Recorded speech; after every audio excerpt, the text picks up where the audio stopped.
proteção de Deus, declaro aberta a sessão. Cumprimento a todos que estão na sala, advogados, procurador e julgadores. Vamos começar, então, com os processos da pauta anterior da desembargadora Zeneide, que, em princípio, o desembargador Virgílio não vota. Então, 183 é o agravo de instrumento 080 30 58 07. Diana Bart Amaral de Andrade e Elaine Rayana Gurjão Aquino Silva. Pagadora Zeneide, a relatora. Advogado presente para fazer sustentação oral. Sim, excelência. Pela apelada. Doutor Vitor fala pela parte apelada. Voto da Isso. relatora pelo desprovimento do agravo. Parte apelada não, pela parte agravada, que é um agravo. Perdão, excelência, verdade. Ao voto da relatora pelo desprovimento do agravo. De acordo? De acordo, excelência. Eu declino a sustentação. Obrigado, agradecemos a compreensão, doutor Vitor.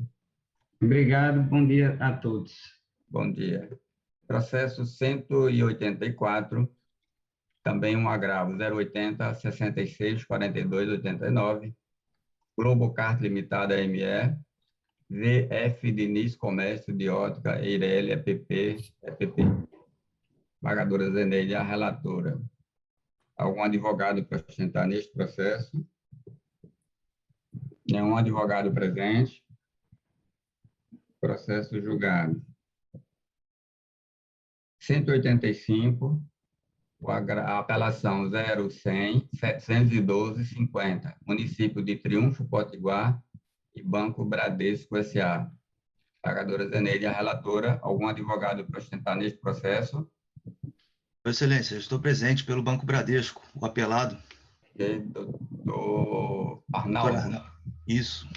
O Arnaldo tem até 15 minutos. Perfeito, muito obrigado. Eu faço meus cumprimentos a excelentíssimo relator, aos demais julgadores, componentes dessa Câmara Julgadora, aos servidores do TJ Rio Grande do Norte e aos demais colegas presentes. Excelências, eu gostaria de destacar dois pontos importantes para o julgamento deste recurso, e já toco logo no primeiro ponto, no que se refere às alegações de que o banco não teria feito prova do seu direito, né? Consta nos autos toda a documentação que comprovam os fatos de que o município reteve indevidamente as parcelas do contrato consignado. E ainda, a lista constando todos os servidores que realizaram o empréstimo, ou seja, o descritivo com os valores que não foram repassados ao apelado, eles foram devidamente anexados nos autos, né? Basta conferir no processo o ID 105-79911. Por outro lado, o apelante não fez nenhuma prova em contrário durante a instrução processual. Em segundo lugar, com relação à aplicação do princípio da reserva do possível, também não há como ser aplicado ao presente caso, pois a questão em debate não trata de direitos fundamentais e menos ainda políticas públicas. Aqui o que nós temos é um cumprimento de um convênio firmado entre as partes, banco e município, sem qualquer tipo de vício de consentimento. Então, são apenas esses dois pontos que eu gostaria de ressaltar, e nós jogamos pelo desprovimento do recurso de apelação, mantendo-se a respeitosa sentença de primeiro grau em todos os termos, com a consequente majoração dos honorários de sucumbência. Muito obrigado. A relatora desprover o apelo, ela pode desprover parcialmente, mas na parte que ela modifica a decisão, é só para dizer que, como se trata de condenação ilíquida, os honorários serão fixados quando da liquidação, e não agora, neste momento, na fase de conhecimento. Então, na verdade, ela não exclui a condenação, ela diz que só pode ser fixada por conta daquela variação de percentual que é atribuída nas causas contra a fazenda pública. Então, esse percentual só será possível conhecer e definir quando da liquidação da sentença. Então, na verdade, o recurso do município é desprovido e apenas modificada a questão da verba honorária. Esse julgamento fica à unanimidade. Perfeito. Muito obrigado, excelência. Okay. Esses processos são os únicos da desembargadora Judite da pauta anterior. Aí, por isso, nós vamos iniciar pela pauta do dia, nos processos da desembargadora Zeneide, que começam com o 106. É o agravo de documento 080, 50, 59, 69.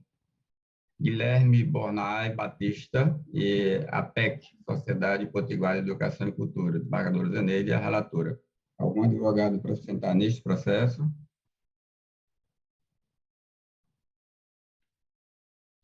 Nenhum advogado. Processo julgado. 108. Agravo de instrumento 080, 74, 90, 76. Unimed Natal, Jeová Alves da Costa. Desembargadora Zeneide, relatora. Algum advogado para sentar neste processo? Sim, Excelência. Renato Dumareschi e Dr. Murilo também se encontram na sala. Bom dia, Excelência. Murilo Maris, pela Unimed Natal. Começando, então, com a Unimed, que é a agravante. Doutor Murilo, por gentileza, tem até 15 minutos. Okay. Bom dia, desembargador Ibanez, presidente dessa segunda Câmara Civil. Bom dia, desembargadora Judite, desembargadora Maria Zeneide, demais colegas presentes.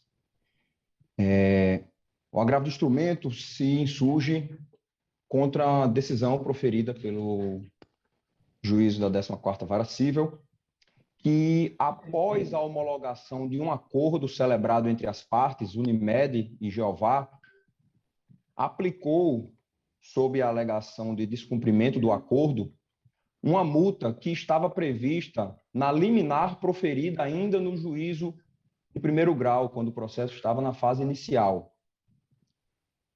Diante dessa informação, por si só, já se vê que há uma questão processual que é suficientemente clara para que seja dado provimento ao agravo. Nos seguintes termos, houve, fazendo uma cronologia dos fatos e dos atos processuais, houve o ingresso da ação em desfavor da Unimed, o juízo de primeiro grau concedeu a liminar e fixou uma multa diária de R$50 mil por descumprimento. Nessa decisão liminar, um ponto que é extremamente relevante é que o MM Juízo estabelecia que a Unimed fornecesse um medicamento denominado Soliris, que custa R$100 mil ao mês. Mas isso não está em discussão aqui, qual o medicamento e qual o valor dele. O que está em discussão é a liminar que fixou a multa, ainda em juízo de conhecimento, estabeleceu que a Unimed fornecesse a medicação numa quantidade de 3 frascos de remédios que eram suficientes para cada 15 dias. Essa é a decisão. E que, se houvesse o descumprimento, a multa seria de R$50 mil por dia. Seguiu-se o processo, seguiu-se a instrução, houve a sentença confirmando a liminar, mas, posteriormente a isso, houve a celebração de um acordo entre Unimed e o autor da ação. E no acordo ficou determinado que a Unimed, por uma questão de logística, e já que o medicamento é importado e de difícil aquisição, a Unimed iria fornecer, iria adquirir, na realidade, a cada 3 meses. Ou seja, ela iria adquirir a quantidade suficiente para 3 meses de tratamento, seja diretamente através de um importador, seja mediante o depósito na conta do autor. Ocorre que, no termo de acordo, que foi homologado por sentença, não existe a previsão de multa específica em caso de descumprimento, seja ele qual for. Esse é o ponto processual, Excelências. O acordo foi celebrado judicialmente e homologado por sentença. Então, ainda que tenha havido algum tipo de descumprimento, o título executivo a ser exigido através de cumprimento de sentença, de cumprimento provisório ou da própria execução, seria o acordo e não a liminar anterior. O autor, quando apresenta um pedido de cumprimento para que seja aplicada a multa da liminar, que já não está mais em vigor no mundo jurídico, ele está querendo buscar o melhor dos 2 mundos. Porque o acordo vai além da sentença. A sentença estabelecia que fosse fornecido medicamento para 15 dias. enquanto que o acordo prevê a aquisição para 3 meses. E o que o autor alega como descumprimento é que, em um determinado período, por uma questão econômica e de logística da Unimed, em determinado período houve aquisição por apenas 30 dias. Ou seja, a aquisição da forma como foi feita para a Unimed vai além do que foi determinado na liminar que estabelecia a multa. Mas ainda assim o autor busca uma multa por um descumprimento de uma decisão que não mais está em vigor, porque o que está em vigor é o acordo. E o acordo não prevê, repita-se, essa multa de R$50 mil. Foi celebrado por agentes capazes, devidamente assistidos por seus advogados, e não há previsão em lugar nenhum do acordo de que, em caso de descumprimento, haveria a incidência da multa prevista na liminar ou pelo juiz de primeiro grau. O que caberia ao autor seria, caso ele entendesse que houve realmente o descumprimento, executar o título que foi homologado, ou seja, o termo de acordo. E isso não foi feito. E não foi esse o entendimento do juiz de primeiro grau, por isso nós agravamos. Porque a juíza fez retroceder a multa aplicada na liminar inicialmente concedida, e não a execução com base nos termos do acordo celebrado. Esse é o primeiro aspecto processual. Mas, para além deles, excelências, deve-se chamar a atenção que, ainda que a Unimed, em um único período, tenha adquirido por 30 dias e não por 90 dias a medicação, isso não gerou impacto para o tratamento do autor. A medicação chegou na quantidade suficiente para um mês, foi disponibilizada ao autor e ele prosseguiu com o seu tratamento. O agravado alega que passou-se alguns dias entre a data em que deveria ter chegado e a data que efetivamente chegou, mas do ponto de vista prático e da saúde do beneficiário e do agravado, não houve consequências reais. E vejam, excelências, para finalizar, o custo desse tratamento, embora não seja objeto do agravo, mas merece uma reflexão, o custo desse tratamento é de aproximadamente R$300 mil a cada aquisição que a Unimed faz, o que ocorrerá até o fim da vida do autor, que, se Deus quiser, será longa. Mas veja o impacto financeiro para um tratamento que, a princípio, não é efetivamente devido pela saúde suplementar. Seria devido pelo SUS, pela saúde universal. Mas, enfim, isso já está decidido, já foi acordado. Quero apenas chamar a atenção que, para além do custo elevadíssimo, está se pleiteando através da liminar que foi deferida, né, desse cumprimento, uma multa de R$500 mil contra a Unimed. Quer dizer, já está havendo um custo mensal elevadíssimo, fora do cálculo atuarial, fora das previsões. E, além disso, se pleiteia uma multa no valor de R$500 mil por algo que não está, multa esta não prevista no acordo celebrado e homologado judicialmente. Então, excelências, é por esse motivo, e aí chamando a atenção que a desembargadora relatora, ao apreciar o pedido de tutela antecipada no agravo do instrumento, a concedeu, suspendendo os efeitos da liminar que já determinava o bloqueio dos R$500 mil. Então, é por esse motivo, seja um motivo processual, seja um motivo fático de não ter trazido consequências, seja porque caracterizaria um efetivo enriquecimento sem causa por parte do autor, deve ser dado provimento ao agravo e reformada na íntegra a decisão liminar que o gerou. São essas considerações, excelência, que eu apresento e agradeço a atenção. Obrigado, doutor Murilo. Doutor Renato, com a palavra. Muito bom dia a todos, bom dia, desembargador Ibanez, pessoa na qual eu aproveito para cumprimentar todos os presentes. Vamos logo aqui às minhas considerações para a gente não perder muito tempo. Excelências, essa ação ela foi uma das ações mais difíceis de saúde que eu já tive até hoje.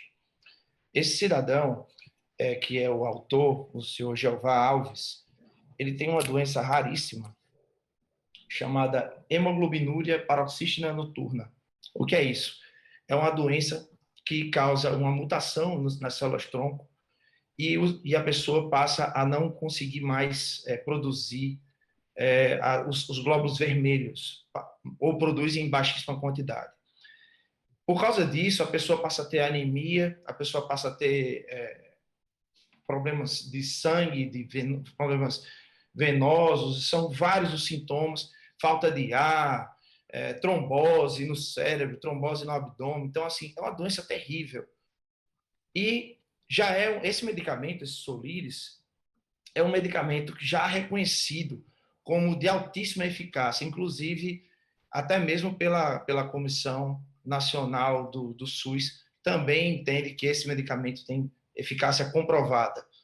Só que aqui a gente está falando de uma ação em que o cidadão ele tem plano de saúde, né? Então, o artigo 198 da Constituição prevê que você pode ter entes privados provendo saúde. Então, se a Unimed é um ente privado provendo saúde, ela tem que prover saúde, tá, para o cidadão.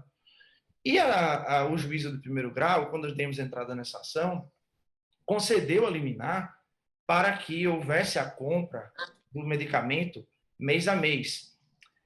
No entanto, isso se mostrou inviável, porque para cada compra era preciso abrir um processo de importação, tá? Cada frasco custa 16, cada remédio desse custa 16.500. A questão do valor, o doutor Murilo falou, é importante sim, porque a gente está falando de vida. Esse cidadão, se ele não tomar essa medicação, em um mês ele morre. Em um mês, sem a medicação, ele morre. Ele vai ser internado com trombose, com falta de ar, vai para uma UTI, vai ficar com suporte vital e vai morrer em um mês se ele não tiver a medicação. Então, antes da gente entrar com essa ação, o próprio fabricante, vendo a condição financeira do cidadão, vendo que ele não estava conseguindo comprar o medicamento, o próprio fabricante estava fornecendo gratuitamente para ele. Chegou um momento que ele não tinha mais condições de fornecer gratuitamente, então a gente precisou entrar com a ação. Desde o começo da ação, a Unimed, por várias vezes, não dava real cumprimento. O processo de primeiro grau é enorme. De tantas petições que nós tivemos que fazer, por várias vezes tivemos que reclamar, e a Unimed não dava cumprimento à liminar.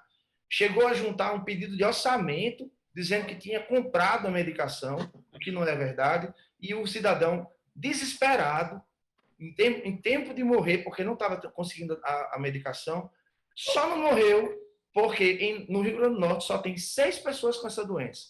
E eles têm um grupo de WhatsApp. E uma menina que estava no grupo falou, não, eu vou lhe emprestar a minha, confiando que você vai conseguir, porque se você não conseguir, quem vai morrer sou eu. Então, ela emprestou para ele um frasco e ele conseguiu uma sobrevidazinha, e foi o suficiente para que ele conseguisse a liminar, para conseguir a efetivação da liminar.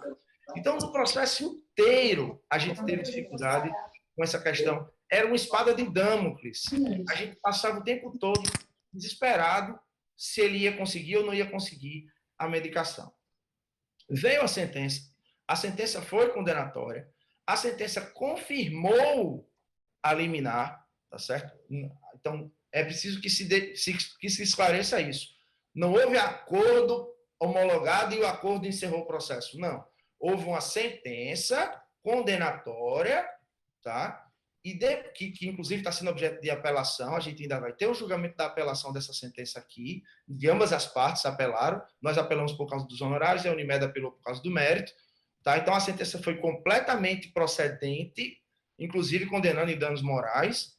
Tá? Mas, depois que houve a sentença, nós tivemos um cumprimento provisório de sentença. Para quê? Para que a Unimed cumprisse com a liminar, com a tutela provisória de urgência. E aí, na liminar, no cumprimento provisório, ficou acordado que a Unimed iria cumprir com 3 meses, porque esse era o nosso pedido inicial, que a gente tivesse o cumprimento de 3 meses e não de 1 mês. Porque quando a Unimed compra só 1 mês, até iniciar de novo o processo de compra, já passou outro mês. E aí o cidadão ficou sem o medicamento. Com 3 meses, existia uma certa folga para que a gente, já no final do 2º mês, já começasse a pedir pela compra do medicamento novamente. Então, quando o doutor Murilo falou 300 mil é referente a 3 meses de medicamento. Ele não vai ficar, ele pode não ficar eternamente precisando dessa medicação. Essa doença é uma doença que oscila, ele pode ter uma melhora. Agora, ele só vai ter a melhora se ele tiver a medicação. Então, por que foi feito esse acordo de cumprimento provisório? Foi para que a gente tivesse, pelo menos, uma previsibilidade. Olha, vamos fazer o seguinte, Unimed. Há 30 dias antes, você inicia o processo de importação, tá? E você compra 3 meses da medicação. Ok? Ok. Agora, ninguém abriu mão de multa. A multa estava prevista na liminar, que foi confirmada na sentença. Ninguém estava abrindo mão de multa. O cumprimento provisório de sentença é um outro procedimento que, dentro desse cumprimento provisório, é que teve um acordo para o cumprimento provisório. Não houve transação. Não houve transação processual. Houve um acordo para cumprir. Vamos fazer desse jeito, Unimed? Vamos. E na primeira oportunidade que o Unimed teve para cumprir, não cumpriu. Em maio de 2020, já cumpriu com atraso, com 11 dias de atraso. E aí a juíza tinha dito, olha, 50 mil de multa por dia.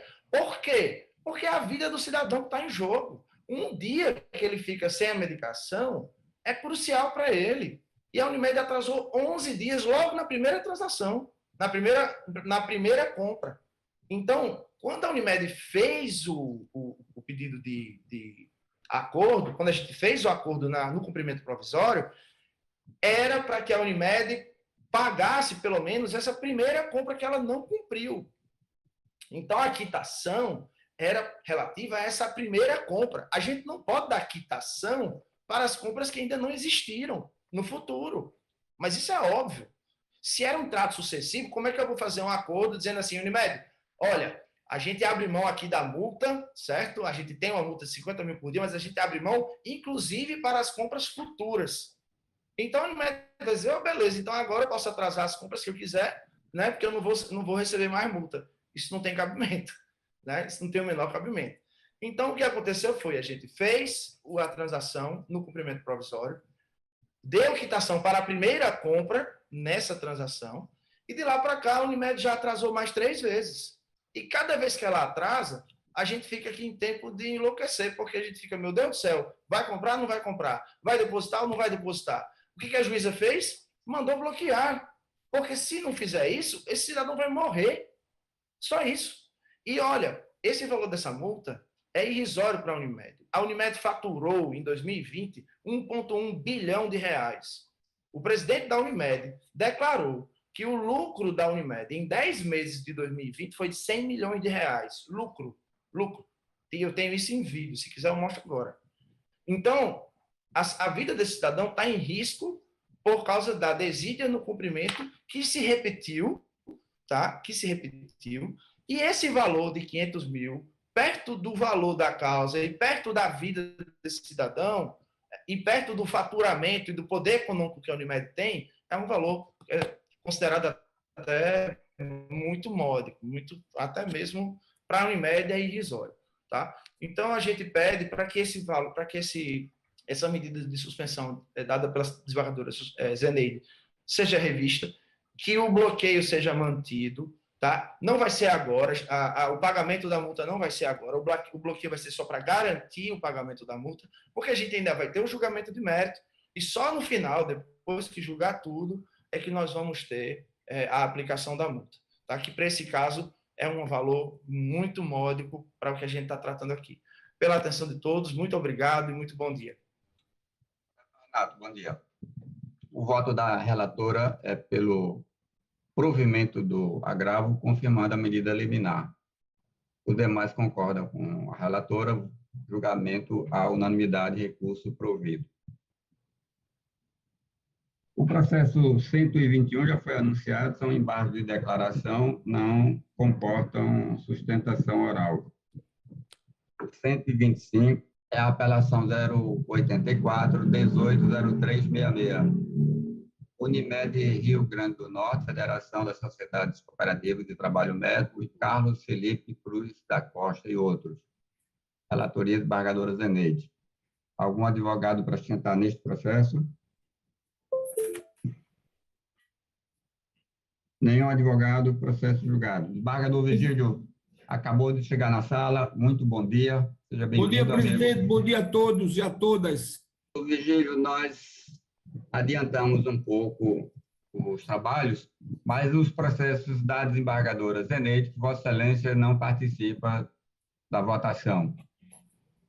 Então, Correto.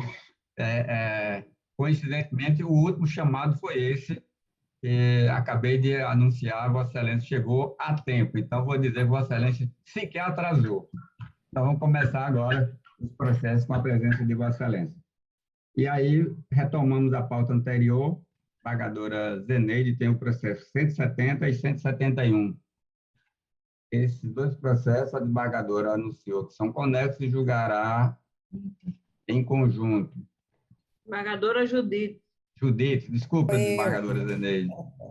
Então, nós temos os dois processos em julgamento conjunto. O agravo do instrumento 0800, 981-37, América Empreendimentos, José Sérgio da Penha Pacheco, e a apelação 080-16-7487, as mesmas partes. Relatoria desembargadora Judite. Algum advogado para sustentar nestes processos? Mas a gente, você sabe, olha, uma pessoa... É um advogado presente, né? processo julgado. E eu sou... Processo 172. Apelação 011-11-619-12. Maria Tereza Cirilo e outros. Caixa de Assistência dos Funcionários do Banco do Brasil. Relatoria desembargadora Judite. Algum advogado para sustentar neste processo? Nenhum advogado presente, processo julgado. O processo 173 depende de desembargador Amilcar, que é com ampliação de código. Vamos aguardar o desembargador Amilcar chegar. Prosseguimos agora com o processo de relatoria do desembargador Virgílio. 175, agravo de instrumento 080, 59, 32, 69, condomínio Jardins Amsterdã, José Marcos do Nascimento. Desembargador Virgílio, relator, algum advogado para sustentar neste processo? Tem sim, excelência. Sou eu. Doutor Matheus fala pelo agravante ou pelo agravado? Pelo agravante. Doutor Matheus, tem até 15 minutos. Obrigado. Saúdo a todos os presentes, especialmente os embargadores presentes nessa sessão, ela presencial, o membro do Ministério Público, os colegas advogados presentes, servidores e todos os demais eventuais espectadores. Agradeço pela oportunidade de me manifestar no presente processo e informo que começo a partir de agora essa sustentação. Trata-se de um recurso interposto em face de decisão concessiva de liminar que suspendeu a eficácia das notificações e determinações do condomínio Jardins Amsterdã, a quem represento, sobre obras realizadas pelo agravado. O contexto é de uma construção feita no terreno de propriedade do recorrido em padrões que fogem às normativas construtivas internas do condomínio, em numerosos aspectos. Depois de uma fiscalização em loco, o condomínio constatou essas irregularidades e, portanto, notificou o condômino para que houvesse a conformação das obras em relação à normativa interna do condomínio. Houve, portanto, essa troca de comunicação anterior à ação judicial. No entanto, após a sustentação do condomínio de sua posição pelo embargo da obra e readequação dela, o condomínio ajuizou, então, uma ação buscando a inviabilização, portanto, a suspensão das notificações, né, e do embargo imposto pelo condomínio de maneira liminar, e requerendo isso também, ao final, no mérito. E nesse contexto é que houve a concessão da liminar, e é nesse contexto também que nós agravamos, reiterando a legalidade dos atos do condomínio e as ilegalidades, por outro lado, dos atos do condômino. Então, o primeiro e mais importante pressuposto fático que foi apresentado pelo autor, mas que, na nossa ótica, não condiz com a verdade, é que o condomínio não possuiria o direito de realizar uma reanálise do projeto. No entanto, o que a gente constatou é que o projeto arquitetônico apresentado e aprovado pelo condomínio é diferente do projeto em curso, né, nessa obra, o que justificaria, de qualquer forma, a manifestação do condomínio na forma como ela se deu nas notificações e relatórios. Então, o projeto aprovado não é o mesmo projeto que estava em execução. Esse pressuposto, portanto, se desfaz, né?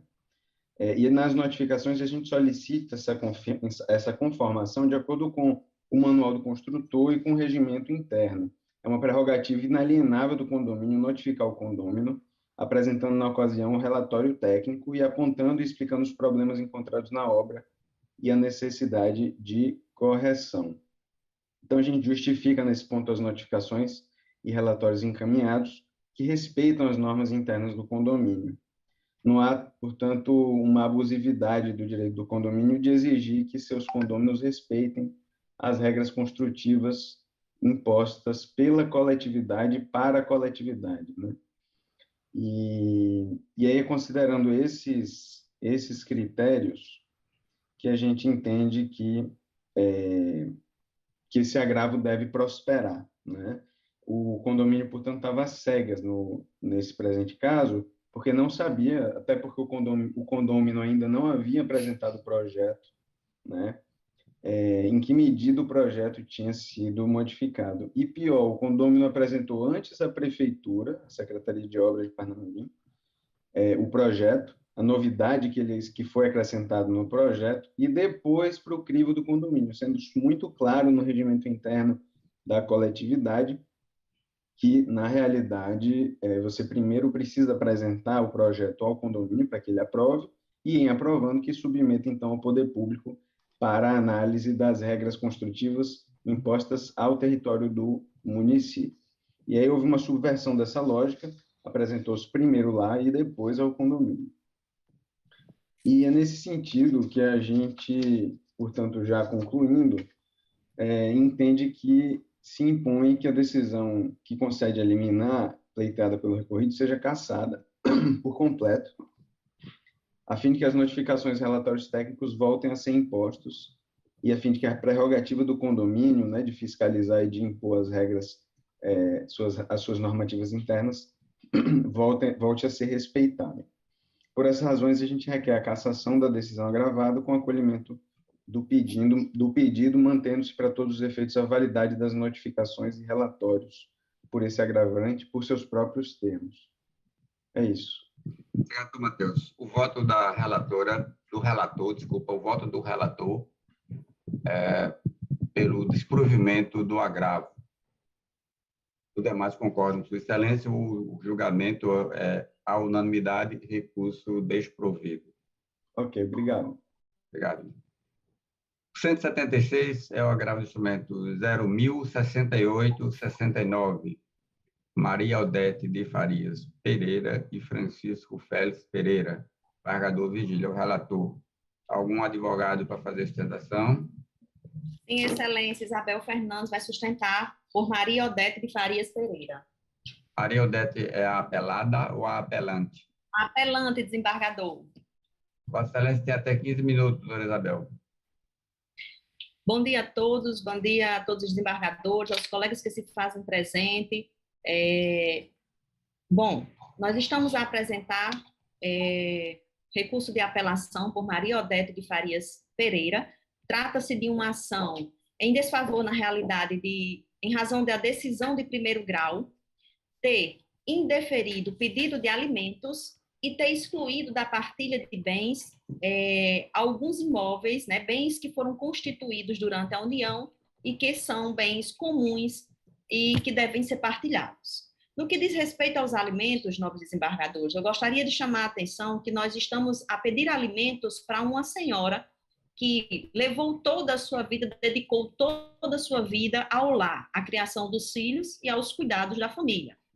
Nunca trabalhou efetivamente, sempre sobreviveu às expensas do seu ex-marido. Atualmente tem 69 anos, inclusive até retificando o parágrafo 2º dos memoriais, onde consta 68 anos. atualmente tem 69 anos, sem qualquer formação e sem capacidade de ser reinserida no mercado de trabalho. Então, assim, nós estamos diante de uma situação que já é uma situação social corriqueira. As mulheres e, digamos assim, a faixa etária dessa idade que efetivamente trabalhava numa proporção bem menor, normalmente se dedicava à família. E assim foi a dona Maria Odete de Farias Pereira, certo? Inclusive, após a separação, após o rompimento matrimonial de fato, dona Maria Odete permaneceu sendo mantida, percebendo in natura semanalmente feira, tendo suas contas de água, luz, sendo pagas pelo ex-varão. E somente no momento da proposição da demanda, o que a gente vê também de forma muito comum, quando ele tomou conhecimento da proposição da demanda, ele simplesmente suspendeu esses pagamentos, essa manutenção da dona Odete. Então, nós pedimos a reforma da decisão de primeiro grau para acolher o nosso pedido de alimentos, porque efetivamente restou comprovada a necessidade da apelante e a possibilidade financeira do apelado. No que diz respeito ao patrimônio comum que foi excluído da partilha, eu vou me limitar a denominar os bens. Foi uma casa no município de Tibau, 2 pontos comerciais que eles nominam popularmente de box dentro do mercado público da cidade de Baraunas, e um veículo, um micro-ônibus de carroceria fechada, ano 1999. Bom, o argumento da decisão ACO para excluir esse imóvel de Tibau foi de que o contrato de promessa de compra e venda que está depositado nos autos, ele data de 2012. E isso a gente já anuncia na inicial, que é a documentação, embora ela anuncie o ano de 2012, durante toda a instrução processual, restou comprovado que esse bem, ele foi um bem subrogado. Isso já foi anunciado, inclusive, na inicial. E durante toda a instrução processual, os depoimentos coletados durante a instrução processual, restou claro que foi um bem subrogado de outro bem adquirido durante a união. E não há contestação e não há controvérsia sobre essa subrogação, o que é mais interessante. E mesmo assim, o magistrado ACO excluiu da partilha de reconhecer como bem comum esse imóvel localizado na cidade de Tibau. Em relação aos 2 pontos comerciais nominados de box, também não há controvérsia que trata-se de um bem comum. Na realidade, a exclusão da partilha se deu eminentemente porque eram imóveis que não estaria comprovada a propriedade do réu. E nós anunciamos também na nossa inicial que efetivamente não há um título de propriedade, porque ele é concedida, é feita uma cessão pelo município de de Baraunas, e ele efetivamente detém da posse, podendo, inclusive, repassar isso a terceiros. Então, a gente já anuncia na inicial que não há esse título de propriedade, mas terá que ser reconhecida a posse comum dos litigantes, no caso da dona Maria Odete e do apelado. Então, por isso, a gente pede também a reforma para que inclua dentro da partilha, dentro dos bens comuns, a posse dessas 2 unidades nominadas de box, encravadas dentro do mercado público da cidade de Baraunas. E, por fim, o veículo micro-ônibus, que também foi excluído, embora a testemunha, existe depoimento da testemunha, inclusive a testemunha Maria da Paz Nogueira, atestando que tinha ciência que esse veículo pertencia ao casal, que sempre teve notícia. A cidade é uma cidade muito pequena, onde todo mundo tem conhecimento, que esse era um veículo utilizado de forma comum pelo casal. Então, a gente pede a reforma da decisão monocrática no sentido de que seja acolhido o pedido de alimentos formulado na inicial, bem como seja reconhecida reconhecido como bem comum, a casa residencial localizada no município de Tibau, que inclusive é de uso comum do casal, sempre foi e ainda permanece assim, os 2 pontos comerciais nominados de box encravados no mercado público da cidade de Ibaraúna e o veículo IMP MC 1300 da espécie micro-ônibus carroceria fechada. É o que se requer no sentido de prover o recurso de apelação da apelante.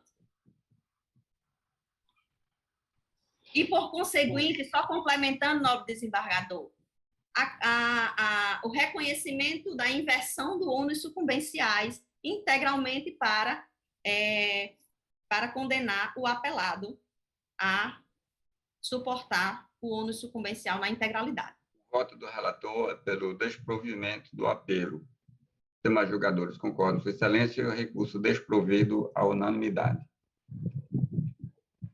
Processo 177, apelação 010, 134651. Valdir da Costa e outros, American Tower do Brasil, seção de infraestrutura limitada. Embargador Vigílio é o relator. Algum advogado para sustentar nesse processo? Nenhum advogado. Processo julgado. 178. Apelação 080, 2092, 29. Corpus Gestão de Empreendimentos Limitada, município de Natal. Embargador Vigílio é o relator. Algum advogado? Sim, Excelência. Rafaela, presente. Doutora Rafaela, fala pela parte apelante ou pela parte apelada? Apelante. Doutora Rafaela tem até 15 minutos. Tá bom, muito obrigada. Bom dia. Saúdo a todos na pessoa do senhor presidente e aproveito para cumprimentar os colegas advogados e demais presentes. O recurso de apelação em análise, ele foi interposto contra a sentença de parcial procedência em ação anulatória, para que fosse declarada a inconstitucionalidade e ilegalidade das autuações promovidas pela Fazenda Municipal por suposto débito de ISS e das eventuais autuações futuramente lavradas em face da apelante, tendo como objeto a não retenção de ISS incidente sobre caixinha de artistas pagos e contratados por terceiros, que são as empresas locatárias do Teatro Riachuelo, cobrança também de ISS incidente sobre o preço da locação das instalações do Teatro Riachuelo, nos contratos de locação firmados entre a apelante e terceiras empresas promotoras de eventos, que locam as instalações do Teatro Riachuelo, para promover eventos independentes e autônomos, e a multa imposta sob o argumento de que expirado o prazo legal para a apresentação da documentação solicitada. Bom, a sentença foi de parcial procedência e entendeu por ilegal as autuações referentes à cobrança do ISS, incidente sobre o cachê de artistas pagos e contratados por terceiros, empresas locatárias do Teatro Riachuelo, o que deve ser mantido. Todavia, entendeu pela legalidade das autuações referentes à cobrança do ISS, incidente sobre o preço da locação das instalações do Teatro Riachuelo, nos contratos firmados entre a autora e terceiras empresas promotoras de eventos, uma vez que a Lei Complementar 116, no item 3.03 da lista anexa, identifica a exploração da casa de espetáculos como serviço. Ainda de que não se estaria diante de, abre aspas, mero contrato de locação, mas de locação de espaço para realização de eventos, englobando os contratos celebrados além da locação própria do espaço, diversas outras atividades, além da disponibilização de equipamentos, energia e água, fecha aspas. E, por fim, entendeu pela legalidade e razoabilidade na aplicação da multa imposta nos termos do disposto do artigo 5º e 16 da Lei Municipal 3.882 de 89. No entanto, com todo respeito, a sentença merece reforma, pois não há que se falar em prestação de serviço de exploração de casa de espetáculos, mas apenas a locação de espaço físico, o que não configura o fato gerador do ISS. O fundamento da sentença, ele se baseia na premissa de que não se estaria diante de mero contrato de locação, mas diante do contrato que engloba diversas outras atividades. Ocorre que o item 3.3, como dito anteriormente, ele identifica a exploração de casa de espetáculos como serviço, e no caso concreto, não a exploração de casa de espetáculo. Isso resta claro na análise dos diversos contratos apresentados nos autos, nos quais é evidente a mera alocação de espaço físico, sem qualquer contratação de atividade diversa, como entende a sentença recorrida. O ISS, ele é um tributo de competência municipal, e conforme estabelece o artigo 156, inciso 3 da Constituição Federal, esse dispositivo constrói a regra matriz de incidência tributária do ISS, que onera a prestação de serviço.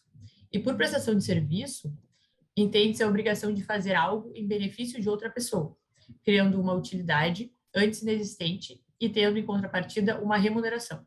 Trata-se, portanto, de esforço humano desenvolvido a fim de se criar uma utilidade material ou imaterial para outrem, visando a obtenção de lucro, ou, em resumo, a obrigação de fazer algo a terceiro de forma onerosa.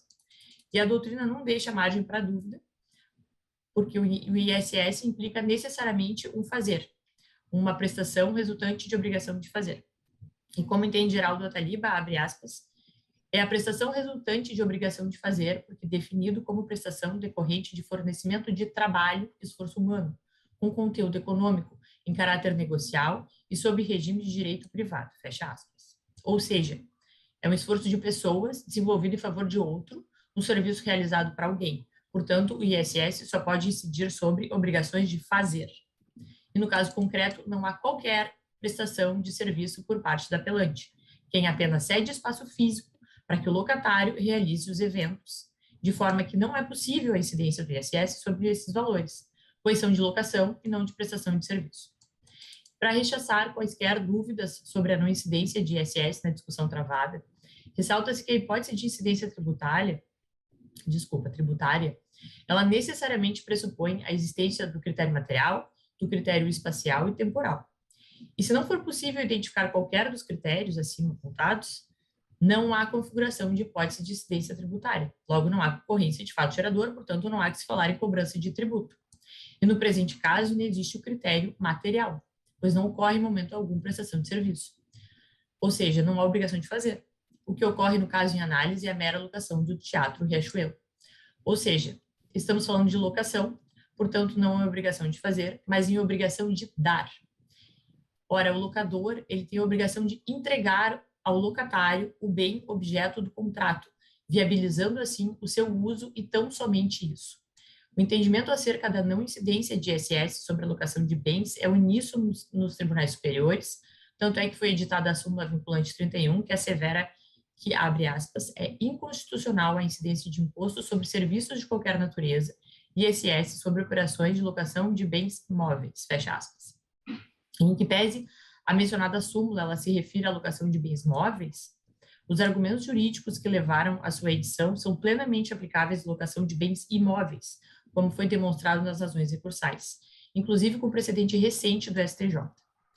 E ainda cabe salientar que, já que a sentença entendeu que no presente caso a existência de exploração de casa de espetáculos, que a caracterização desse serviço que a caracterização desse serviço depende não só da entrega do espaço físico, locação, mas também da existência de esforço humano, de trabalho criativo tendente à realização de eventos. Portanto, para que fique caracterizada essa hipótese de incidência do ISS, o locador, além de disponibilizar o local, ele deverá envolver-se na produção do espetáculo. E esse fato não ocorre no caso concreto, pois não há desenvolvimento ou qualquer trabalho criativo desenvolvido pela apelante, mas exclusivamente a entrega do espaço físico para o locatário.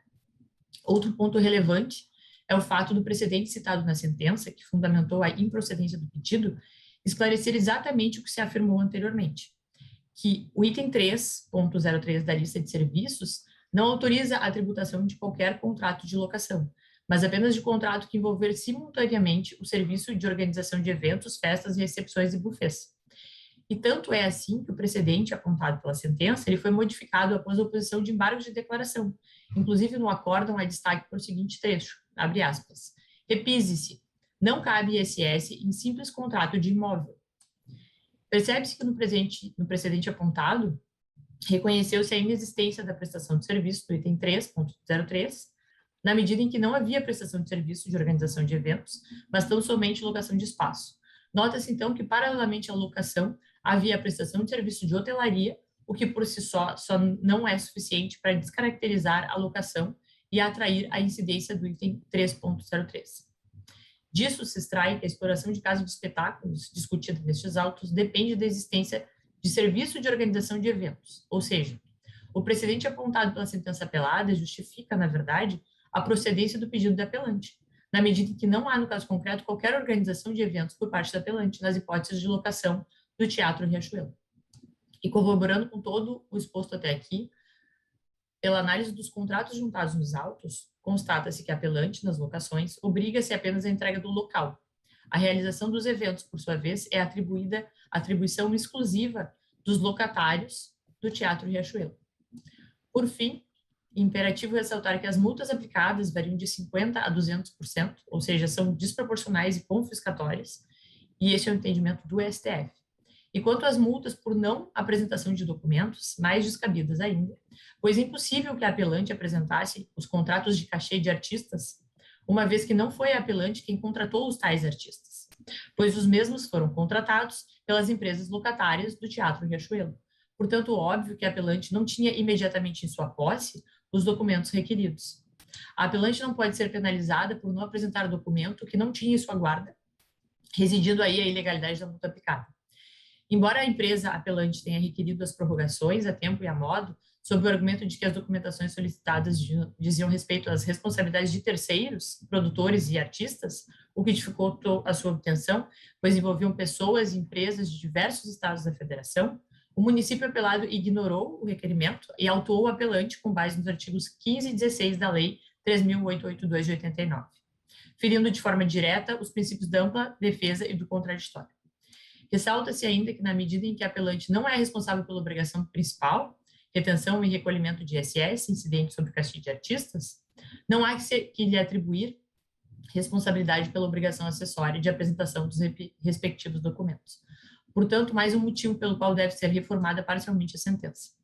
Assim, requer-se total procedência deste recurso para que seja reformada parcialmente a sentença, para que seja reconhecida a inexistência de prestação de serviços de exploração de casas de espetáculos, a não incidência do item 3.3 da lista anexa da Lei Complementar 116, consequentemente a ilegalidade e inconstitucionalidade da cobrança de ISS sobre contratos de locação das instalações do Teatro Riachuelo, e seja reconhecido também o caráter confiscatório e desproporcional das multas aplicadas em percentual superior a 50% do valor do tributo. E, por fim, que seja reconhecida a inexigibilidade das multas por não apresentação de contratos de cachê de artistas firmados pelas empresas locatárias do Teatro Riachuelo. Muito obrigada pela atenção de vocês todos. Desejo um ótimo dia. Rafaela, voto do relator pelo desprovimento do apelo. Demais julgadores concordam com o voto de Sua Excelência, recurso desprovido à unanimidade. Processo 179. Apelação 081, 6315, 90. Roberta Bezerra do Nascimento Pereira e outros. Central Nacional Unimed Cooperativa Central. Pagador Vigílio, o relator. Algum advogado para sustentar neste processo? Nenhum advogado. É 179, desculpe. 179, sim, doutor Denis. Sim, eu estou pelas apeladas. Pelas apeladas? Isso. A apelação foi da Unimed. O voto do relator é pelo desprovimento do apelo, doutor Denis. Então, eu declino da minha sustentação. Muito bom dia e bom trabalho para os doutores. Agradecemos a compreensão. Tenha um bom dia, doutor Denis. Só uma coisa, pela ordem, os honorários sucumbenciais, eles foram majorados? Sim, doutor. Majorado, sim. Ok. Obrigado, excelência. Mais uma vez, muito bom dia. Processo 180, apelação e reexame necessário 084 72 18 93. Evaniel Ferreira da Silva, diretor-presidente do Instituto de Previdência do Servidor do Estado e o Estado do Rio Grande do Norte. Pagador Vigílio, relator. Algum advogado para sustentar neste processo?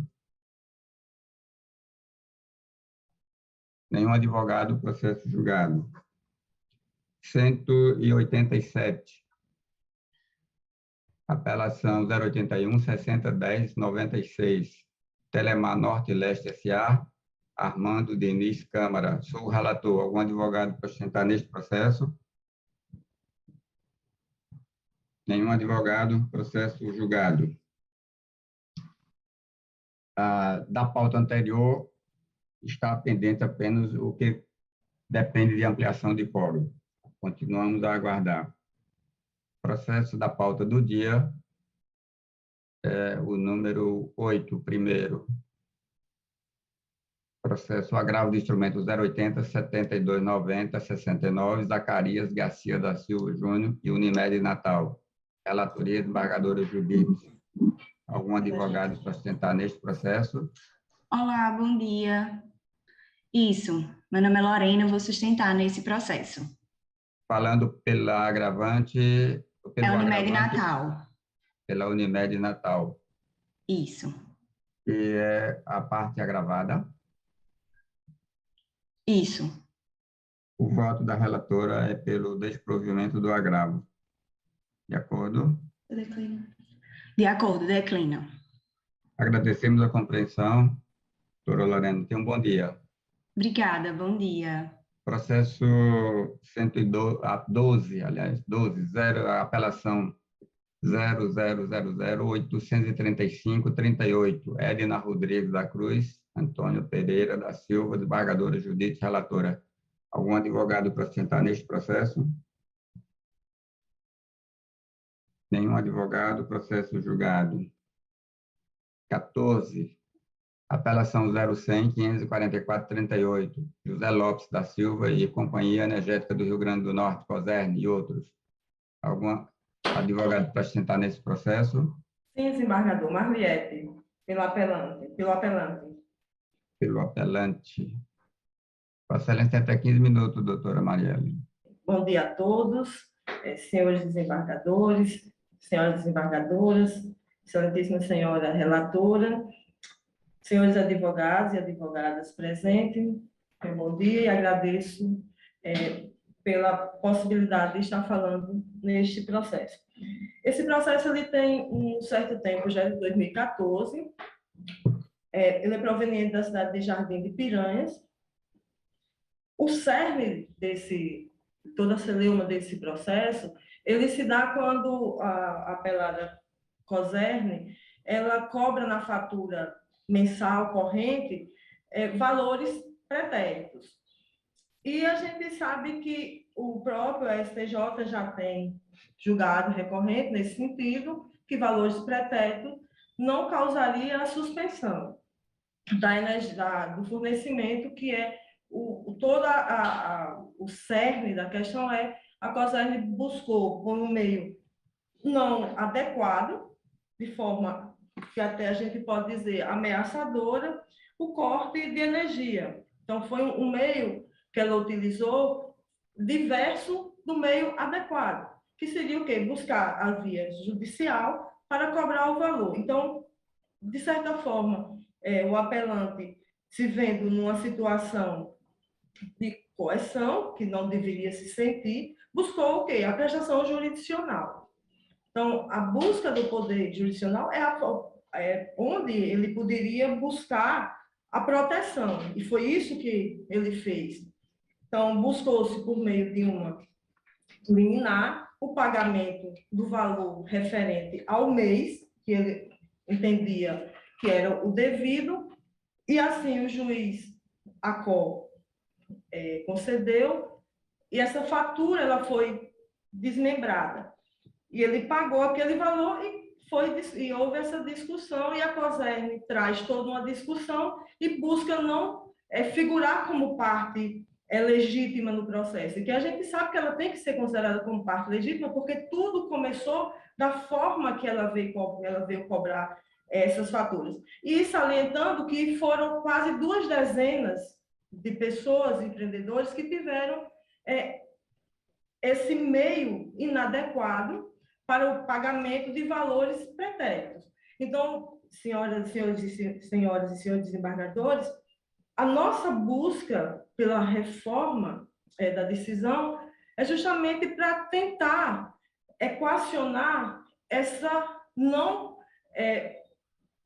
tirar do poder jurisdicional o seu dever, que é de prestação. Então, a COSERN tinha meios adequados para fazer essa cobrança. Se ela entendia que existia valores indevidos, valores pretéritos a serem pagos, então ela tinha meio adequado para fazer isso. A via administrativa, o meio judicial, e não coagir da forma que o apelante e outros outras pessoas, da mesma forma que buscaram também a proteção jurisdicional para sanar esse tipo de abuso. Então, o nosso entendimento e a nossa busca é para tentar normalizar e mostrar para o jurisdicionado que quem pode, de certa forma, ter a prestação jurisdicional, como se teve no início do processo, é o Poder Judiciário. Então, o nosso pedido, o nosso respeito é que seja a sentença reformada e considerando em todos os termos que foi já tratado no pedido do recurso de apelação. Muito obrigada pela atenção. O voto do relator é pelo desprovimento do apelo. Decisão unânime. Processo número 32. Apelação 080 95 29 93. Jaelson Justino da Silva, Itaú Financeira e outros. Pagadora Judite. Relatora, algum advogado para citar neste processo? Nenhum advogado, processo julgado. Processo, agravo do instrumento, processo 45, agravo do instrumento 080, 23, 52, 31, Ecocil, Central Parque Incorporação Limitada, Elilza Cândido da Nóbrega. Embargador Vigílio é o relator. Algum advogado para sentar neste processo? Nenhum advogado, processo julgado. 49. Agravo do instrumento 080, 43, 53, 86. Brena Jardão de Queiroz Brito e FAM Securitizadora S.A. Embargador Vigílio é o relator. Algum advogado para sustentar neste processo? Sim, excelência. Doutora Amanda fala pelo agravante ou pela agravada? Falo pela agravada, FAM Securitizadora. Pela agravada. Vossa Excelência tem até 15 minutos, doutora Amanda. Bom, primeiramente, eu gostaria de desejar um bom dia a todos. Trata o presente processo de um agravo de instrumento manejado contra a decisão que deferiu a penhora de imóvel no cumprimento de sentença. Inicialmente, cumpre destacar, excelências, que nós estamos tratando aqui de um cumprimento de sentença de uma ação monitora distribuída em 2015, cuja agravante foi revel.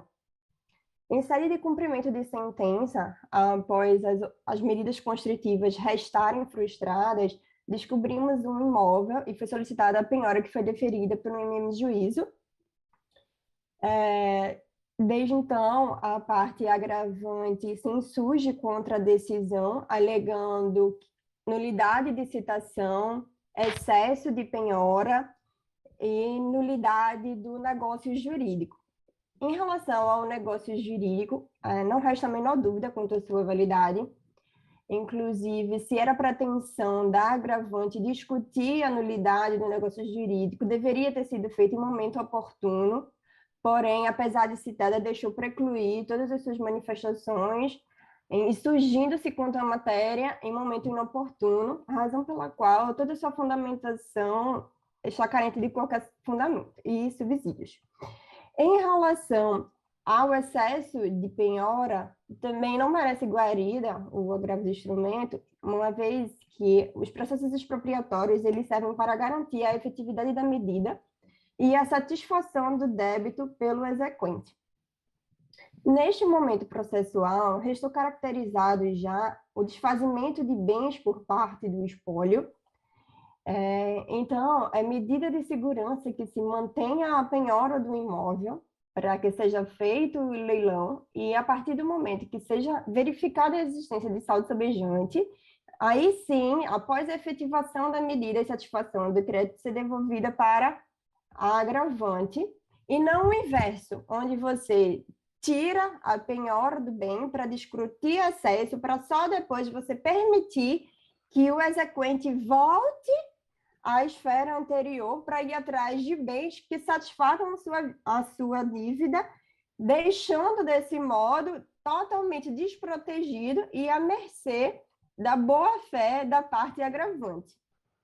Desse modo, deve a decisão de penhora do bem ser mantida em todos os seus termos e o presente agravo ser julgado totalmente improvido por todos os seus fundamentos. Obrigada. O relator é pelo provimento do agravo. Os demais concordam. Recurso provido à unanimidade. Obrigada. 151 é o agravamento 080, 50, 73, 53. JJ Empreendimentos Imobiliários Eireli, Fundo de Recuperação de Ativos, Fundo de Investimentos em Direitos, Creditórios não... Presidente. Pagador Vigílio. Esse processo está não mesa. Eu estou atendendo o pedido do advogado e, portanto, eu estou querendo ele não mesa, tá? 51. 51. Ok, Leia faz o registro, pagador Vigílio. 53 é o agravamento 080, 71, 51, 20, Unimed Natal, Letícia Caroline de Medeiros e outros. Pagador Vigílio é o relator. Algum advogado para este processo? Isso, sou eu, doutora Lorena. Doutora Lorena, fala pela parte agravante ou pela parte agravada? Pela Unimed Natal, parte agravante. O voto do relator para a gente limitar o debate ao ponto que seria controvertido no julgamento, o voto do relator é pelo provimento parcial, reconhecendo a obrigatoriedade da Unimed fornecer o tratamento, porém, limitado ao período de pressão médica, sendo limitado tal custeio ao valor da tabela de utilização pelo plano de saúde para os reembolsos. O atendimento é parcial porque o relator limita esse custo aos valores utilizado na tabela do plano de saúde. Então, o que não foi atendido é que pode ser objeto da sustentação oral. Só para ajudar a doutora Lorena. Só um instante. Caso Vossa Excelência não concorde com o resultado do voto do relator, para a defesa da parte em que ele não lhe concedeu. A Unimed não concorda em razão de os métodos não estarem previstos no rol. A parte pede os métodos aba e linguagem, mas os métodos consistem em meio de tratamento eleito entre o profissional e o paciente, sobre os quais não se infere a agravada, já que o contrato que se utiliza não engloba tal dever. Dessa forma, os métodos não devem ter seu custo repassado à operadora. Além do mais, a Unimed Natal disponibiliza ao beneficiário todos os tratamentos necessários à sua doença, entretanto, sem a curvatura a métodos, que são demasiadamente onerosos, e fora do que foi entabulado em contrato pelas partes. Inclusive, existe hoje rede credenciada para o tratamento da parte agravada. Em nenhum momento a criança ficará sem seu tratamento, apenas será feito por meio de terapias convencionais, se utilizando da rede credenciada que lhe é disponível. Por isso, a Unimed Natal requer o conhecimento do recurso. Lorena, esse tema é reiteradamente debatido na Câmara e praticamente nós temos o entendimento de que as terapias devem ser fornecidas. O que nós temos feito distinção em determinadas terapias que não há comprovação de eficácia desses métodos. Para isso, a Unimed precisa demonstrar a falta de comprovação de eficácia desses métodos. E o que o relator propõe aqui no voto dele é: se ele escolher a rede não credenciada, a Unimed irá ressarcir pela tabela de custeio dela para a rede credenciada. Então, não me parece que traga onerosidade. Vossa Excelência afirma que já há rede credenciada para o tratamento da parte agravante, da parte agravada. Então, o que o relator está dizendo é: se ele quiser escolher a preferência dele dos profissionais, ele terá que pagar a diferença de valor. Senão, a Unimed apenas irá repassar como se fosse um médico credenciado, o mesmo valor que passaria para aquele credenciado. Por essas razões, eu participo também do julgamento e a desembargadora Judite, desembargadora Zeneide, fiz a inversão, viu, desembargadora Judite? Agora, concordamos com o voto do relator pelo provimento parcial do agravo.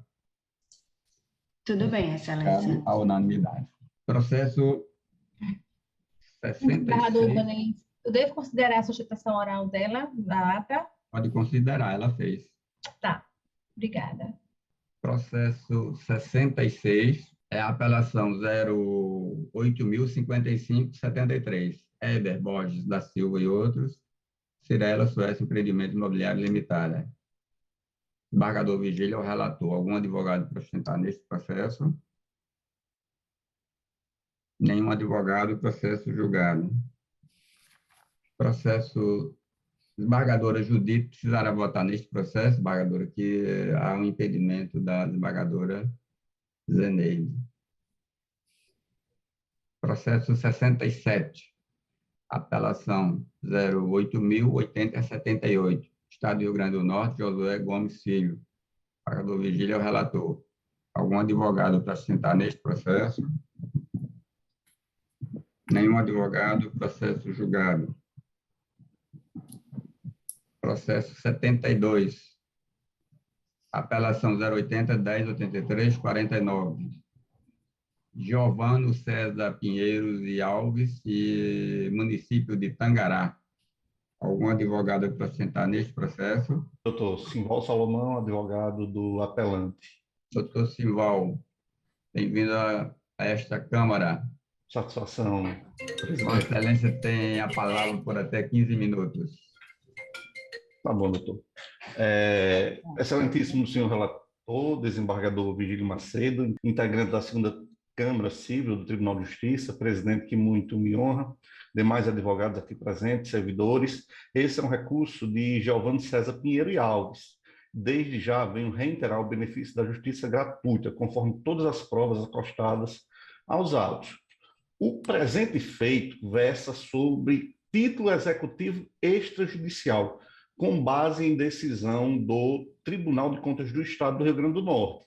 Esse título foi transitado em julgado no Tribunal de Contas do Estado em 17 de agosto de 2012, tendo sido protocolado sua execução só em 18 de setembro de 2019, transcorrido o lapso temporal de mais de 5 anos do seu trânsito em julgado no Tribunal de Contas do Estado até a propositura da sua ação. A decisão apelada não respeitou a recente decisão do recurso extraordinário 636886, que foi tema de repercussão geral. Esse é um tema que o STF já decidiu em tema de repercussão geral, sendo que o presente caso tem o mesmo objeto da ação de repercussão geral, que, conforme entendimento fixado na ação de repercussão geral do STF, prescritíveis as ações do Tribunal de Contas que não forem ajuizadas à execução no prazo de 5 anos, como ficou comprovado nos autos. A certidão de trânsito julgado da decisão do TCE, aqui guerreada no presente recurso, ela encontra-se no evento 4692468 do processo de execução, que é o processo 0800-572-51-2019-820-51-33. O STF fixou o entendimento que são julgadas as contas e não a pessoa do gestor, o que afasta a tese de improbidade administrativa ou dolo nos procedimentos julgados pelo TCE-RN. Então, se a prefeitura, que aqui era o caso da prefeitura de Tangará, tinha o prazo de 5 anos para executar, não fez a execução, nobres julgadores, não tem como esse título ser exigível. Como se não bastasse, a gente juntou esse caderno eletrônico no evento 10.23.59.72, decisão do desembargador Mauri Moura Sobrinha, no processo 080 31 38 75 2021 820 0000, que reconheceu a prescrição de ofício de caso análogo ao presente. Vale ressaltar que, em estado a se manifestar no presente caso, a douta Sexta Procuradoria de Justiça opinou pelo acolhimento da prescrição arguida pelo apelante, extinguindo o processo com resolução do mérito, nos termos do artigo 487, inciso 2 do CPC. Ante o exposto, senhores, nobres julgadores, por causa de justiça, a gente requer o conhecimento do presente recurso para dar provimento à apelação com a decretação da prescrição, porque é uma questão fática. Está lá. O STF reconheceu que são prescritas as contas julgadas que não são executadas. O acórdão, conforme tem no processo principal, a sua certidão foi de 2012 e a execução só iniciou em 2019, com a citação posterior ainda. E caso não seja esse o entendimento, que no mérito seja levado tudo que foi dado em consideração e, por fim, condenar o apelado ao pagamento das custas processuais e honorários advocatícios no termos do artigo 85, parágrafo 3º do CPC. O voto do relator é pelo desprovimento do apelo. Está seguido pelos demais julgadores. Recurso desprovido à unanimidade. Obrigado, doutor Simval. Obrigado também a todos. Processo 132.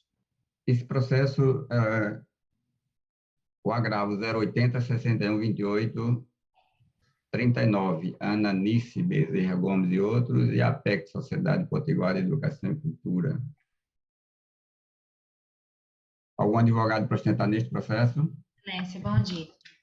Só um instantinho, vou pedir um tempinho, doutora Lohane, porque... Você não está. Está disponibilizado o voto? Há Sem problema. Uma dificuldade aqui técnica do sistema nosso que não liberou o voto para os demais julgadores. Eu vou ver se eu consigo... Eu já verifiquei, o voto está no processo, mas ele não apresenta para os demais julgadores. É o 132? É o 132, sim. Aqui está indisponível, né? Ok. Está indisponível, exatamente. Eu vou precisar de um tempinho, porque eu recorri ao PJE, mas a resposta do PJE é muito devagar, não sei se vai chegar para a gente fazer isso. A opção seria, doutora Lorena, a gente esperar mais um pouco, eu vou fazendo as outras enquanto eu tento, e antes do final da sessão, a gente retoma a esse julgamento, para não demorar muito só nessa parte. Sim, tudo bem. Então, vamos continuar o 133, agravo de instrumentos 080, 68, 27 e 30, Posto São Luís, Eireli e outros, Banco Bradesco, S.A. Sou relator. Algum advogado para sustentar neste processo? Nenhum advogado, processo julgado. 140, apelação 01, 21, 164, 19, Francisca das Chagas de Medeiros e outros, Unimed, Mossoró, Cooperativo de Trabalho Médico. Sou relator. Algum advogado neste processo? Nenhum advogado, processo julgado. 147, apelação 0800, 247, 88, Gilberto Maia de Oliveira e Banco Bradesco, S.A. Algum advogado neste processo? Sou eu, relator. Nenhum advogado, processo julgado. 149, apelação 0800, 410, 46, Bernadette Gomes da Silva, Bradesco, Vida e Previdência S.A. e outros. Sou relator. Algum advogado neste processo? Presidente? Oi? Eu só quero trazer o 186 que eu havia pedido vista. Sim. Eu já juntei os meus fundamentos e Sigo Vossa Excelência, o 186. Ok. Então, prosseguindo, 168, apelação 086 47 91 47, Maria Rodrigues Fernandes, Unimed Natal. Sou relator. Algum advogado para sustentar neste processo? Processo julgado. 169, apelação 087 58 48 33, TOT VS SA e Morada Cemitérios Limitada, EPP. Sou relator. Algum advogado para sustentar neste processo? Presente. Aqui, Excelência. Aqui. Otacílio Bocaiúva. Doutor Otacílio. Doutor Otacílio, bom dia. Vossa Excelência fala pela parte apelante ou pela parte apelada? Apelada. Pela parte apelada. Meu voto é pelo desprovimento do apelo, doutor Otacílio. Declinamos, então, da sustentação e muito obrigado pela atenção dos senhores. Agradecemos a compreensão. Tenham um bom dia, uma boa semana.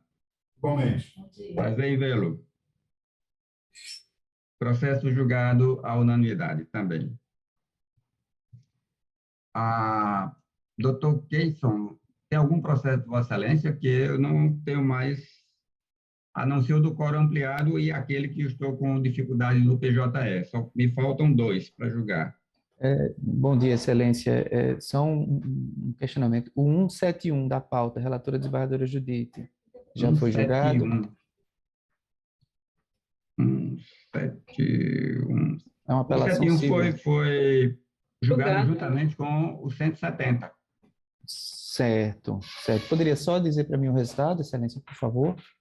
Dou provimento ao recurso para julgar também improcedente o pedido de reversão da cláusula penal em favor do autor, aqui apelado, virtuando sucumbência, por conseguinte, fixando os honorários em 10% sobre o valor atualizado da causa nos termos registrados no processo conexo, que é o agravo do instrumento. Muito obrigado, Excelência. Tenham todos um bom dia. Bom dia, doutor Keyson. Bom, então, vamos tentar aqui o 132, o que é que a gente pode fazer para julgá-lo também. Minha proposta, eu estou vendo, o voto está aqui, não está como se não tivesse nenhuma falha e disponibilizado. O que podemos fazer é, doutora Lorena faz a sustentação e, nesse caso, eu leio o voto na íntegra para que os demais julgadores tenham condição de examinar e proferir o voto. Embora é uma matéria que nós já temos julgado aqui algumas vezes, mas penso que seria a forma da gente resolver, porque se formos aguardar o PJE liberar esse voto para os demais julgadores, não seria julgado hoje. Por mim, está ótimo. Inclusive, eu pretendo modificar o entendimento de Vossa Excelência, então, melhor ainda que o voto não está disponível. Se eu puder começar. Pode começar, doutora. Pronto, bom dia a todos, bom dia, desembargador relator, desembargador Ibanez, desembargador Vigílio, as demais desembargadoras, doutora Zeneide, doutora Judite. Essa questão já é realmente debatida há bastante tempo, não apenas nessa Câmara, mas em outras também, e há um entendimento que não está seguindo o melhor entendimento sobre essa situação. O fato é que esses alunos são alunos de medicina, de uma faculdade particular, e há um ano, mais de um ano, né, porque desde março do ano passado, não estão recebendo o serviço que foi contratado, Excelências. Nós embasamos o nosso pedido em alguns pilares. Primeiro, que o serviço não está sendo fornecido da forma adequada, com um benefício extremamente desproporcional para a instituição de ensino, que parou de fornecer uma infraestrutura contratada por esses alunos e está se beneficiando com lucros acima do que era esperado em razão disso. No entanto, entendo que a questão de mensurar esse lucro acima do que era esperado, essa redução dos custos da instituição de ensino, não pode ser analisada ainda nesse momento processual, certo? Porque estamos aqui falando de um agravo de instrumento, ainda não finalizamos a instrução. No entanto, existe um outro ponto que deve ser analisado agora, que é a questão do serviço que não está sendo fornecido. Existe uma súmula do Tribunal de Justiça do Rio Grande do Norte, a súmula 32, que determina que o valor das mensalidades de instituições de ensino deve ser proporcional ao serviço que é fornecido, proporcional à carga horária que é ofertada ao aluno. Nesse caso, há um ano, esses alunos não estão recebendo a carga horária que foi contratada e não está havendo um abatimento proporcional no preço da mensalidade. Não apenas em razão das aulas virtuais, porque essa parte da carga horária, apesar de estar sendo fornecida de uma forma que não é equivalente ao que foi contratado, ok, ela está sendo fornecida, mas e as aulas práticas que não estão sendo fornecidas?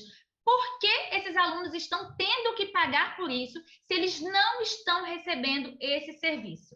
Excelência, então, o entendimento ele contraria a própria súmula do Tribunal de Justiça do Rio Grande do Norte. O que nós queremos aqui é que haja uma proporcionalidade, ainda que provisória, para que, ao final, na sentença, essa sentença seja útil e seja resguardada. Porque, caso esses alunos não consigam continuar pagando esses valores abusivos acima do serviço que estão recebendo, não vai haver nenhum benefício na sentença, porque os alunos já terão deixado a instituição de ensino, o que já aconteceu em diversos processos. Temos vários processos em que os alunos tiveram que trancar a matrícula, que tiveram que abandonar o curso, cancelar a matrícula, porque não conseguiram manter o pagamento numa situação em que o pagamento não é, inclusive, esperado que aconteça. O artigo 476 do Código Civil estabelece que nenhuma das partes contratantes pode exigir o implemento, né, da obrigação do outro antes de cumprir a sua parte da avença. Então, por que a instituição de ensino ela está tendo esse privilégio de poder exigir que o aluno pague por uma mensalidade antes de fornecer o serviço? Entendo que seja justo, inclusive, de falar, não, ok, essa instituição de ensino, nesse momento, não vai poder cobrar por isso.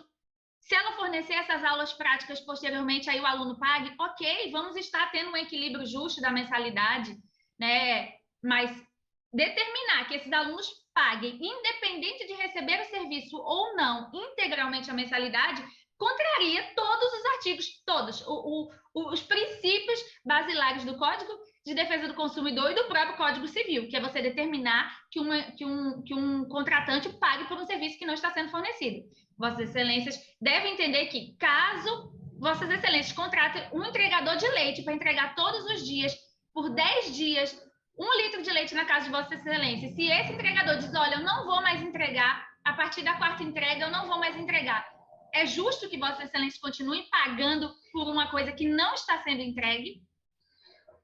Então, o que é difícil até de explicar isso. Olha, alunos, vocês vão ter que continuar pagando por um serviço que vocês não estão recebendo.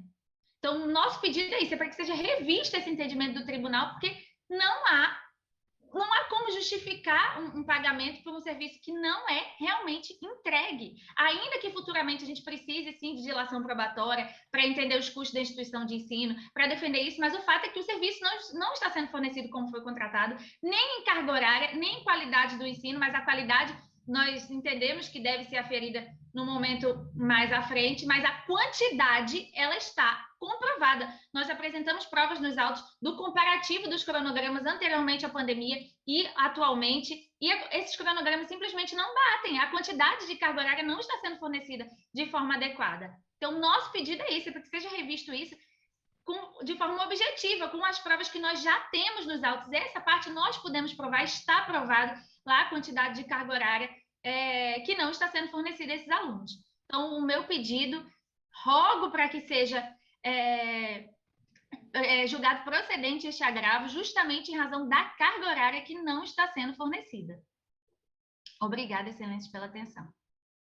Então, para a turma julgadora, nós temos que essa matéria é aquela, como a doutora Lohane falou, reiterada aqui, que a pretensão de reduzir o preço da mensalidade é em decorrência da mudança na sistemática de oferecimento do ensino na universidade, na APEC, o UNP, e se pretende suspender os reajustes e o valor, reduzir, então, o valor das mensalidades em decorrência da realidade de saúde de pandemia que passamos. Eu, naturalmente, mantenho meu entendimento, que já vem dos julgamentos anteriores. Eu perdi a conta de quantos processos já relatei sobre essa matéria. Então, meu voto está reproduzido, semelhante aos anteriores. Eu vou fazer a leitura. A pandemia do novo coronavírus, de forma súbita e imprevisível, provocou mudanças profundas no ambiente em que é executado o contrato de prestação de serviços educacionais. Por um verdadeiro caso de força maior, as instituições de ensino se viram obrigadas a suspender as aulas presenciais, passando muitas delas, como é o caso da Agravada, a oferecer aulas em ambiente virtual de aprendizagem. Para determinar a redução do valor das mensalidades em um ou em outro percentual, seja em tutela de urgência antecipatória ou em sentença de mérito, é imprescindível analisar a repercussão financeira decorrente da alteração dos saques. O valor da anuidade estabelecido em contrato tem por base uma planilha de custos. O contrato estabelece o valor da anuidade, que é dividida para efeito de pagamento mensal. Se houver alteração substancial desses custos pelas circunstâncias do momento atual, é necessário demonstrar a efetiva redução desses custos de modo a permitir encontrar o valor correspondente a ser pago, ou o percentual de redução que pode ser aplicado ao valor da mensalidade, durante o período em que permanecerem tais circunstâncias. Sem uma referência específica, não se tem certeza de qual percentual de redução deve ser aplicado, e ao juiz não é dado o fazer por arbitramento. Daí, afastada a probabilidade de provimento do recurso, dada a imperiosa necessidade de dilação probatória no curso da instrução processual. Importante pontuar que a realidade de cada escola pode ser diferente de outra, a não permitir a definição de um percentual a ser aplicado indistintamente a todos os estabelecimentos de ensino. Ao analisar o agravo de instrumento 080 29 46 79 2020, a embargadora Judite assentou: quanto à alegação de redução de custos da agravante, deve-se considerar que a instituição segue pagando, em tese, os salários de seus profissionais contratados e demais obrigações contratuais. E, além disso, haverá uma natural situação de compensação futura quando da necessária implantação de regime de reposição de aulas.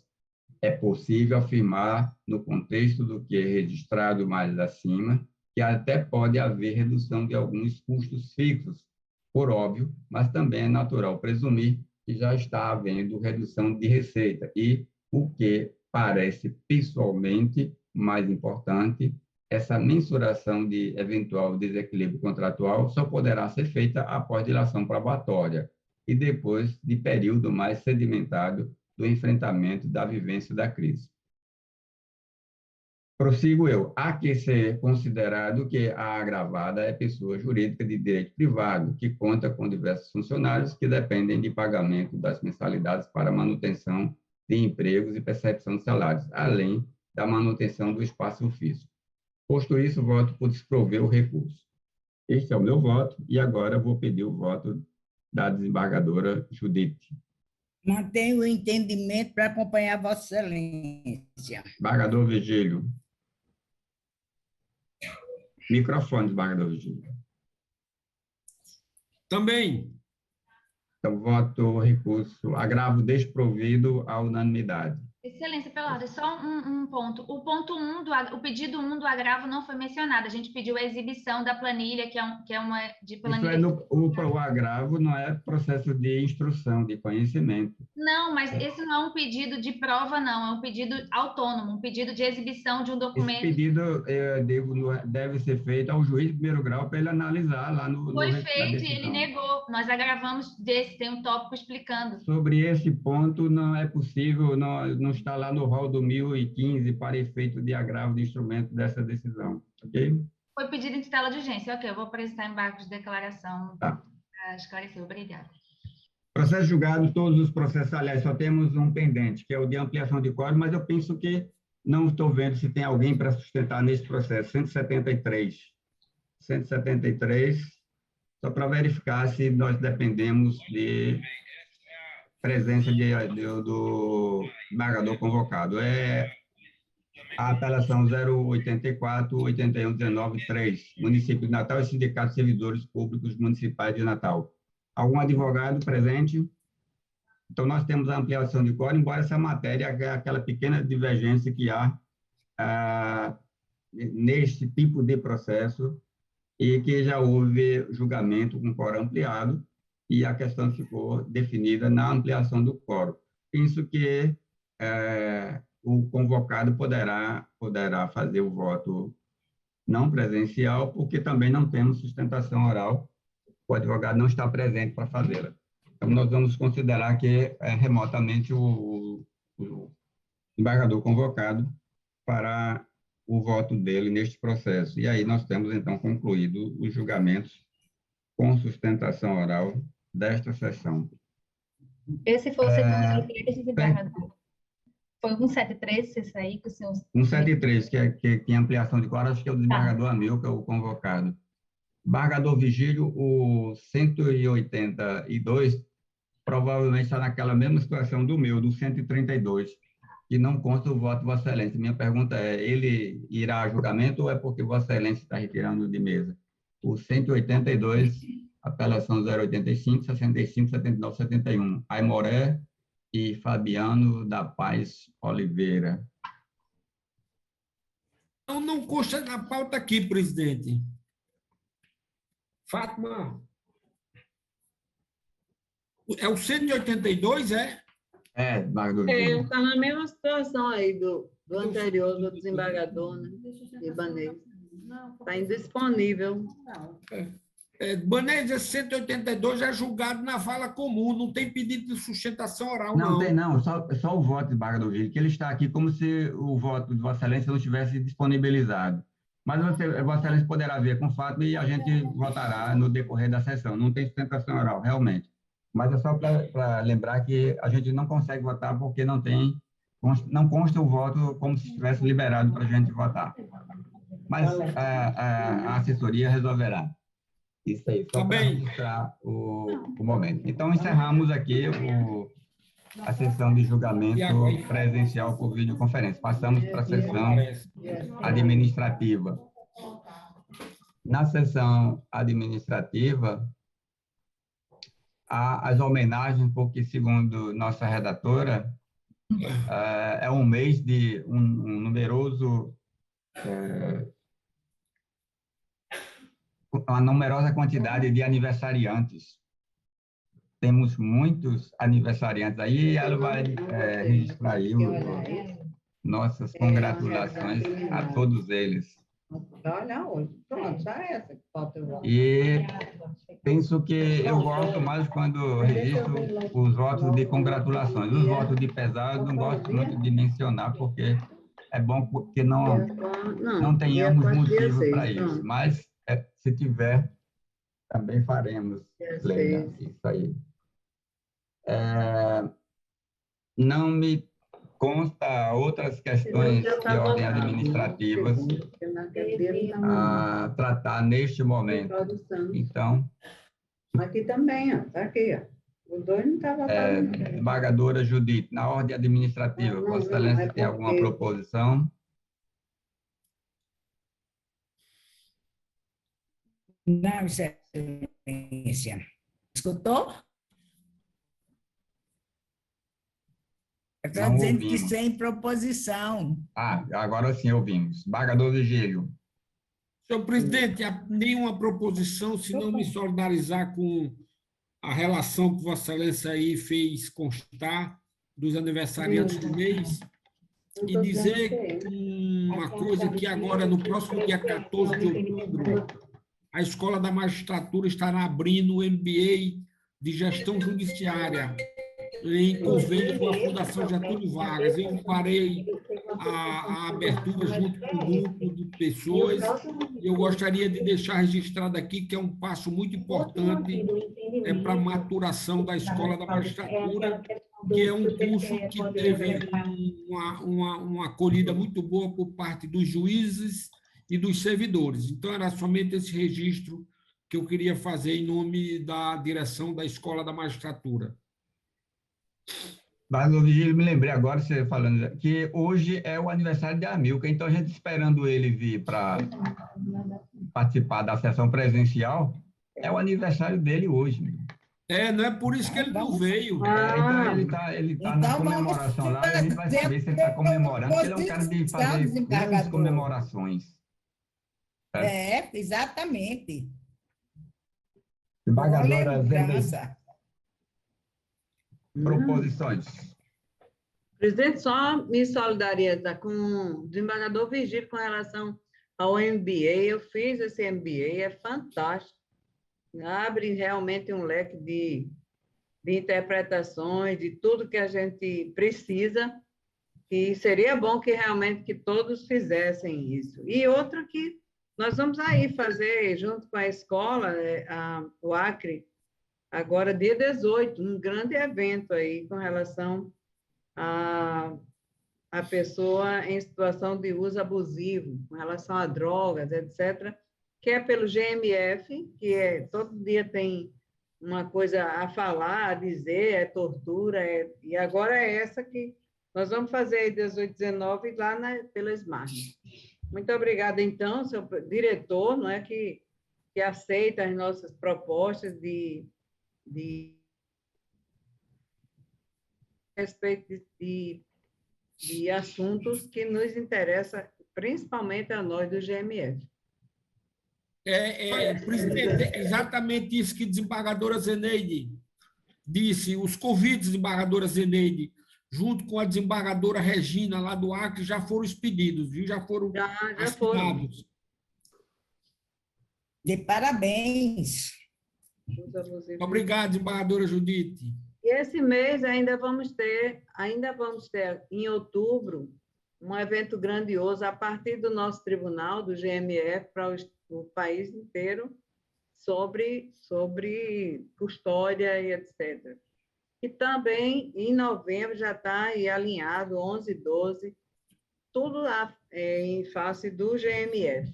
Então, é assim, é um evento atrás do outro que a gente está buscando para ver se a gente melhora o GMF aqui do Rio Grande do Norte. Ok? O desembargador Virgílio retomou o lado acadêmico dele, que estava um pouco sem grandes atividades, a não ser as aulas na faculdade, e aí começa a demonstrar sua habilidade com a gestão de ensino. Daí, admiro Vossa Excelência por esse motivo, porque transmitir o conhecimento é uma grande virtude, e Vossa Excelência é hábil em fazer isso. Muito obrigado, presidente. É uma fidalguia de Vossa Excelência. E continue, desembargador Virgílio, que eu me lembro muito do ministro Sávio de Figueiredo, dizia para todos nós, desde a infância, dizia, quer saber o tribunal? Procure ver as escolas. Procure ver as escolas. Ele dizia muito isso, né? Tá bem. Verdade. Doutor Arley, estamos a concluir a sessão. Vossa Excelência tem a palavra, porque senão a gente não vai nem lhe ouvir. Não, eu fico só apreciando aqui e aprendendo. Prazer enorme tê-lo conosco, doutor Arley. Obrigado, uma boa excelente. Semana. Para todos nós. Obrigado a todos. Bom, com isso, concluímos nossa sessão de hoje. E digo que, se não por razões de julgamento, todos os processos foram julgados. Os que não dependeram de outros fatores, fora do nosso controle, foram julgados. Então, concluímos aí essa pauta que, a meu ver, estava grande. Nós tínhamos 35 sustentações orais inscritas e não realizamos todas porque alguns advogados não comparecem, mas estamos aí com 2 horas aproximadamente de sessão e conseguimos concluir todos os julgamentos com sustentação oral. e os outros de debate. Ótimo. Agradeço a todos, um bom dia, uma boa semana.